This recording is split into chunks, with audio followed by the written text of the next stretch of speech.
Saint Valentine is a name that echoes through history, not only as a saint of the Catholic Church, but also as a symbol of love, sacrifice, and faithfulness.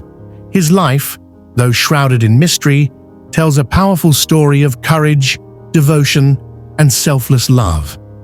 While many associate his name with modern Valentine's Day celebrations, few truly know the real story behind the man who gave his life for love. Saint Valentine was believed to have been born around 226 AD in Terni, a city in central Italy. During this time, the Roman Empire was one of the most powerful civilizations in the world, but it was also a place of great persecution against Christians. The empire worshipped multiple gods, and anyone who refused to honor them was seen as an enemy of the state. Valentine grew up in a Christian family, and from a young age, he was deeply devoted to God. His parents taught him about Jesus Christ and the importance of love, kindness, and faith. As he grew older, he felt a strong calling to serve God and eventually became a priest. Later, he was appointed as the Bishop of Terni, where he continued his mission of spreading Christianity. During those days, Emperor Claudius II, also known as Claudius the Cruel, ruled over Rome. He was a fierce warrior who believed that in order to strengthen his army, young men should not marry. He thought that unmarried soldiers fought better because they had no wives or children to worry about. To enforce this belief, Claudius made it illegal for young men to marry. He thought that if men remained single, they would be more willing to join his army and fight for Rome without any distractions. This new law broke the hearts of many young couples who were in love. They dreamed of building families together, but the emperor's cruel decision made it impossible for them to be united in marriage. Saint Valentine, being a man of faith and compassion, could not stand to see true love being denied. He believed that marriage was a sacred bond blessed by God, and no law should prevent people from committing themselves to one another. Despite the emperor's orders, Valentine secretly performed weddings for young couples. He would bring them together in the presence of God and bless their union, risking his own life in the process. Many couples found hope and joy through Valentine's courage, and his reputation as the protector of love began to spread. However, this act of defiance did not go unnoticed. Word reached Emperor Claudius that a priest was secretly performing marriages, and he immediately ordered Valentine to be arrested. Valentine was captured and thrown into prison, where he was treated harshly. The Roman guards saw him as a criminal, and he was constantly beaten and humiliated. However, even in prison, Valentine did not stop preaching about God's love. His faith remained strong, and he even befriended the jailer and his family. The jailer, whose name is believed to be Asterius, had a blind daughter. One day, Asterius told Valentine about his daughter's blindness, hoping that the priest's prayers might bring her healing. Valentine prayed earnestly for the girl, and by a miracle of God, her sight was restored. This incredible event changed the hearts of the jailer and his entire family.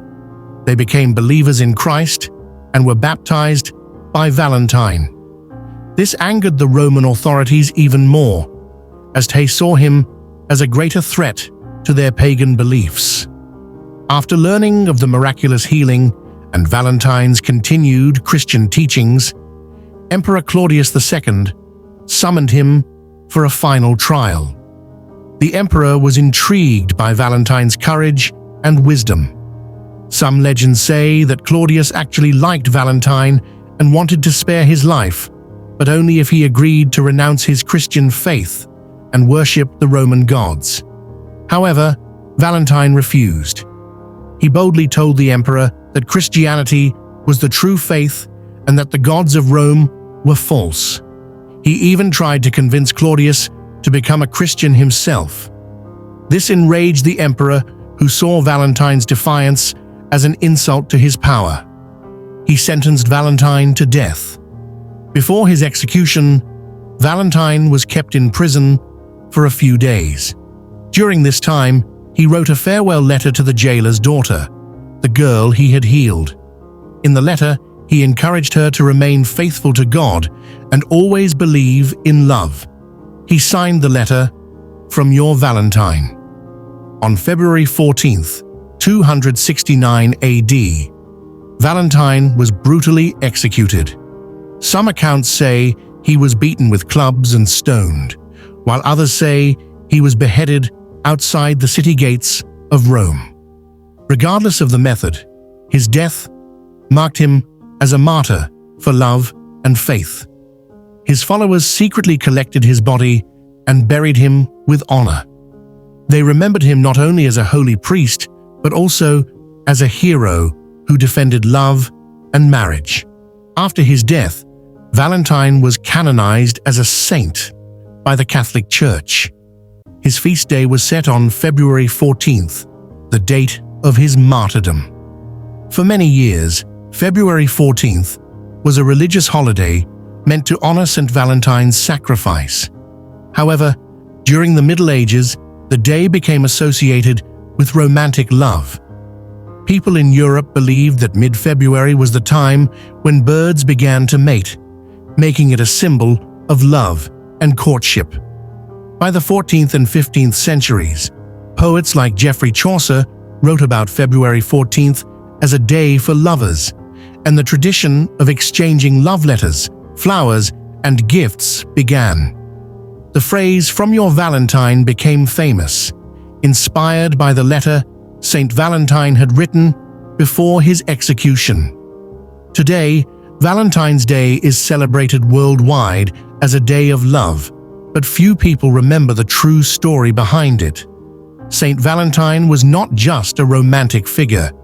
He was a brave man who stood up for love and faith, even at the cost of his life. His story teaches us that love is not just about romance, but also about sacrifice, courage, and kindness. He reminds us that true love is willing to endure hardships and that faith can inspire acts of great bravery. So, as we celebrate Valentine's Day, let us remember the real Saint Valentine, the man who gave his life to protect the beauty of love and marriage.